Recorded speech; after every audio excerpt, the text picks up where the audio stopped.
Hello everyone, आपका स्वागत है हमारे इस चैनल पर। आज की वीडियो में मैं आपको बताऊंगी कि प्रोफेशन क्या होता है और प्रोफेशन की डेफिनेशन क्या होती है, इसके फीचर क्या होते हैं। मैंने आपको कल बताया था कि मैंने हरियाणा बोर्ड क्लास 11th का बिज़नेस स्टडीज़ का पूरा सिलेबस आपका स्टार्ट कर दिया है और मैं ये पूरा सिलेबस आपको कराऊँगी। अगर किसी को भी इंटरेस्ट है कि आपको बिज़नेस स्टडीज़ का सिलेबस कवर करना है और इम्पोर्टेंट टॉपिक ही करने हैं जो एग्ज़ाम के पॉइंट ऑफ व्यू से इम्पोर्टेंट है, तो जल्दी से चैनल को लाइक सब्सक्राइब कीजिए ताकि आपको हर एक वीडियो की नोटिफिकेशन मिलती रहे। तो कल मैंने आपको बताया था कि बिज़नेस क्या होता है, बिज़नेस की डेफिनेशन क्या होती है, इसके फीचर क्या होते हैं। तो आज मैं आपको बताऊंगी प्रोफेशन क्या होता है। प्रोफेशन तो शुरू करते हैं। इसमें डेफिनेशन दी हुई है, उसके बाद मैं आपको मीनिंग भी बताऊंगी इसका। पहले मीनिंग ही शुरुआत करते हैं। इसमें मीनिंग दे रखा है आपको, इसका अभिप्राय उस आर्थिक क्रिया से है जो एक विशेष ज्ञान एवं कुशलता प्राप्त व्यक्ति द्वारा समाज के विभिन्न वर्गों की निष्पक्ष सेवा करने के लिए की जाती है। मतलब पेशा हम उसको कहते हैं जब हम क्या है किसी ज्ञान को अर्जित करते हैं। उस ज्ञान को अर्जित करने के बाद हम क्या करते हैं, समाज की सेवा करते हैं। जैसे डॉक्टर है, डॉक्टर ने क्या किया, डॉक्टर का काम सीखा, कोर्स किया, उसने पूरी कुशलता से उसने ज्ञान प्राप्त किया, वो कुशल हो गया डॉक्टर के काम में। उसको मतलब सारी अच्छी तरीके से उसको डॉक्टर के सारे काम करने आ गए। उसके बाद वो क्या करने लगा, लोगों की सेवा करने लगा, समाज की सेवा करने लगा। ठीक है, तो इसको हम प्रोफेशन बोल सकते हैं। इसी तरह वकील हो गया, वकील भी क्या करता है, पहले वकील का क्या LLB का कोर्स करता है, वो कोर्स करने के बाद वो क्या करता है, समाज की सेवा करता है, केस लड़ता है। इसी तरह टीचर हो गया, टीचर भी क्या करता है, सबसे पहले पूरी अच्छी से नॉलेज मतलब सारी शिक्षा अपनी शिक्षा कंप्लीट करके वो क्या करता है, टीचर बनता है और क्या करता है, स्टूडेंट्स को क्या देता है, शिक्षा देता है। तो इन सबको हम प्रोफेशन बोलेंगे जब हम क्या करते हैं, किसी चीज़ का ज्ञान अर्जित करके किसी जॉब को प्राप्त कर लेते हैं और उस जॉब से हमारी समाज की सेवा होती है। जैसे डॉक्टर हो गया, वकील हो गया, टीचर हो गया या कोई मैकेनिकल इंजीनियर हो गया, ये सारे क्या है आपके प्रोफेशन के अंडर आपके आते हैं। तो आपको मीनिंग समझ आ गया होगा। उसके बाद डेफिनेशन की बात करें। डेफिनेशन में आपको वेबस्टर शब्दकोश के अनुसार बताऊंगी। वेबस्टर जो आपकी डिक्शनरी है उसके अकॉर्डिंग है आपकी डेफिनेशन। पेशा वह व्यवसाय है जिसके अंतर्गत एक व्यक्ति विशिष्ट ज्ञान प्राप्त करके दूसरे व्यक्तियों को निर्देशन, मार्गदर्शन या परामर्श देता है। मतलब क्या करता है, उसने एक ज्ञान प्राप्त किया, ज्ञान प्राप्त करने के बाद वो दूसरे व्यक्तियों को क्या देता है, मार्गदर्शन। जैसे टीचर है, उसने ज्ञान प्राप्त किया पहले, उसके बाद वो क्या देगा, स्टूडेंट्स को क्या देगा, मार्गदर्शन देगा। इसी तरह वकील हो गया, वकील क्या होगा, निर्देश देगा किसी को। पहले उसने ज्ञान प्राप्त किया, उसके बाद वो वकील बन गया, वकील बनने के बाद वो किसी को क्या देगा, निर्देशन या निर्देश देगा। ठीक है, तो इसी तरह इसका ये मीनिंग होता है पेशे का। तो आप ये डेफिनेशन याद कर सकते हो। डेफिनेशन लिखनी ज़रूर होती है आपके एग्ज़ाम में। आपको डेफिनेशन से आपके अच्छी प्रेजेंटेशन होती है, एग्जामिनर भी खुश होता है और आपको अच्छे मार्क्स देता है। ठीक है, तो ये आपकी डेफिनेशन है, मीनिंग है। उसके बाद बात करते हैं इसके फीचर्स की, कि इसके फीचर्स क्या क्या होते हैं। ठीक है, फीचर्स आपके कौन कौन से होते हैं। सबसे पहले विशिष्ट ज्ञान एवं तकनीकी कौशल। मतलब कोई भी व्यक्ति ऐसा नहीं है कि कोई भी काम कर रहा है, जैसे कोई दुकानदार है वो काम कर रहा है तो उसको हम प्रोफेशन नहीं बोलेंगे।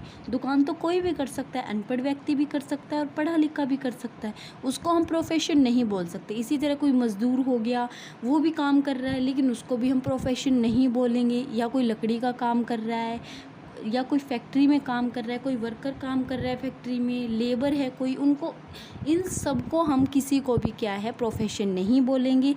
इसी तरह जैसे आपकी मम्मा है, हाउसवाइफ है, इसको भी हम प्रोफेशन नहीं बोलेंगे। प्रोफेशन उसको बोलेंगे जब हम किसी चीज़ का ज्ञान प्राप्त करते हैं, मतलब किसी संस्था से, जैसे कहीं से कॉलेज जाके किसी ने कुछ सीखा है, उसके बाद वो टीचर बन गया, फिर वो दूसरों को क्या दे रहा है, समाज की सेवा कर रहा है, दूसरों को क्या दे रहा है, मार्गदर्शन दे रहा है, उसको हम क्या बोलेंगे, पेशा बोलेंगे। ठीक है, सबसे पहले बात करते हैं फर्स्ट पॉइंट की, कि विशिष्ट ज्ञान एवं तकनीकी कौशल, body of a specialised knowledge and a technique.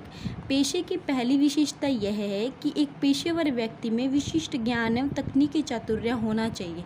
मतलब उसने ज्ञान प्राप्त होना चाहिए, जिस चीज़ को वो पढ़ा रहा है, जिस चीज़ को वो समझा रहा है दूसरों को। एक साधारण व्यक्ति पेशे को नहीं चला सकता, अतः एक साधारण व्यक्ति द्वारा किए जाने वाले धंधे को पेशा नहीं कहा जा सकता। मतलब जब कोई व्यक्ति ज्ञान प्राप्त करके किसी व्यक्ति को सेवा देता है उसको हम प्रोफेशन बोलेंगे। लेकिन जो ये धंधे कर रहे हैं, छोटे छोटा काम कर रहे हैं, दुकानदार हैं, मजदूर है, लेबर जो भी है ये, इनको हम सेकंड जो पॉइंट है वो है आपका प्रशिक्षण एवं अनुभव प्राप्त करने की औपचारिक व्यवस्था, formalised method of acquiring training and experience. ये नहीं है कि आप किसी भी ऐसे जैसे ट्यूशन सेंटर पे काम करके आप टीचर बन सकते हो। आपको किसी एक्सपीरियंस मतलब फॉर्मलाइज होना चाहिए वो चीज़, एक्वायरिंग ट्रेनिंग लेनी चाहिए। जैसे कोई इंजीनियर है, मैकेनिकल इंजीनियर है, उसने क्या है किसी इंस्टीट्यूट से मैकेनिकल इंजीनियरिंग का कोर्स किया, उसके बाद उसको मैकेनिकल इंजीनियरिंग की जॉब मिली। तो उसके बाद जॉब मिलने के बाद उसने क्या किया, समाज की सेवा की। मतलब वो क्या बन गया, एक उसका प्रोफेशन बन गया और उसने क्या है वो टीचर की जॉब वो करने लगा मैकेनिकल इंजीनियरिंग की। तो उसको हम पेशा बोलेंगे, ठीक है। थर्ड पॉइंट है आपका प्रतिनिधित्व, प्रतिनिधि पेशेवर संघ का होना, establishment of a representative professional association. पेशे की तीसरी विशेषता के रूप में इसके लिए एक प्रतिनिधि संघ का होना आवश्यक है, जिसके निम्नलिखित मुख्य कार्य है। जो प्रतिनिधि संघ होता है वो क्या होता है और उसके क्या कार्य होते हैं।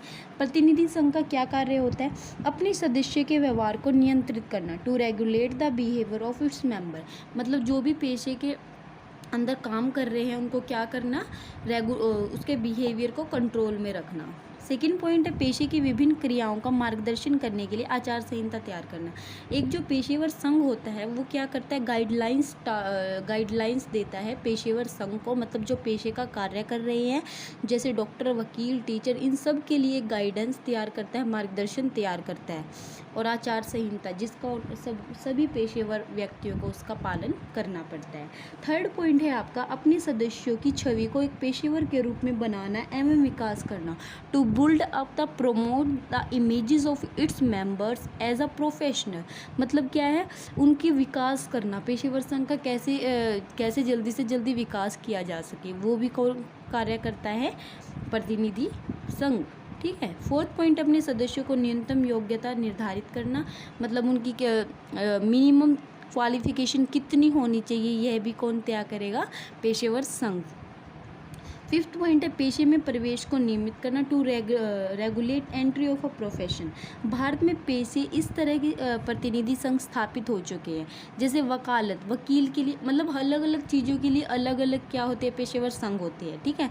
जैसे वकील के लिए कौन सा होता है, बार काउंसिल ऑफ इंडिया। चिकित्सा के लिए कौन सा होता है, मेडिकल काउंसिल ऑफ इंडिया। और लेखा शास्त्र मतलब अकाउंटेंट के काम के लिए कौन रूल्स रेगुलेशन तैयार करता है, institute of chartered accounting of India. तो ये सब के लिए अलग अलग पेशेवर संघ होते हैं जो क्या है गवर्नमेंट ने बना रखी है। वही सबके लिए अलग अलग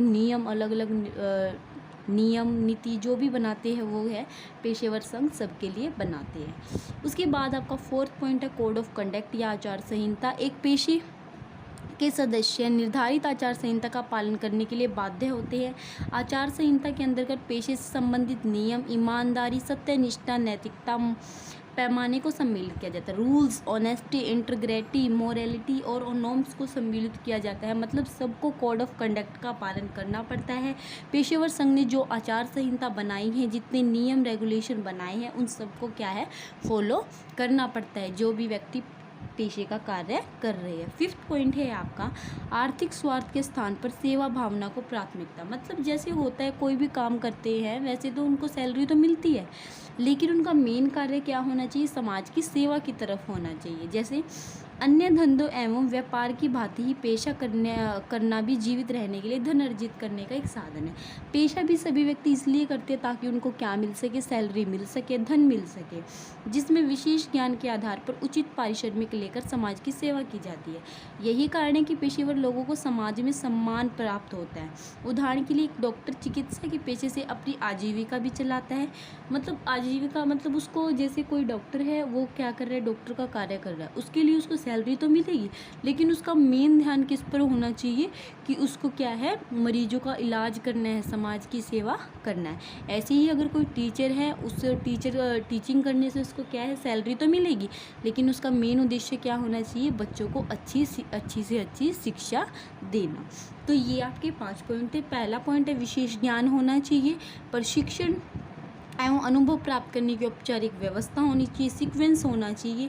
थर्ड पॉइंट है प्रतिनिधि पेशेवर संघ होता है। आचार संहिता। फिफ्थ पॉइंट है आर्थिक स्वार्थ के स्थान पर सेवा भावना को प्राथमिकता। तो ये आपके 5 पॉइंट थे। उम्मीद है आपको सारे पॉइंट क्लियर हो गए। फिर भी अगर किसी पॉइंट में डाउट है तो कमेंट बॉक्स में कमेंट कीजिएगा। वीडियो पसंद आए तो वीडियो को लाइक, चैनल को सब्सक्राइब कीजिएगा। आपको मेरे चैनल पर कॉमर्स से रिलेटेड हर इंपॉर्टेंट टॉपिक की वीडियो मिलेगी। Thank you for watching my video.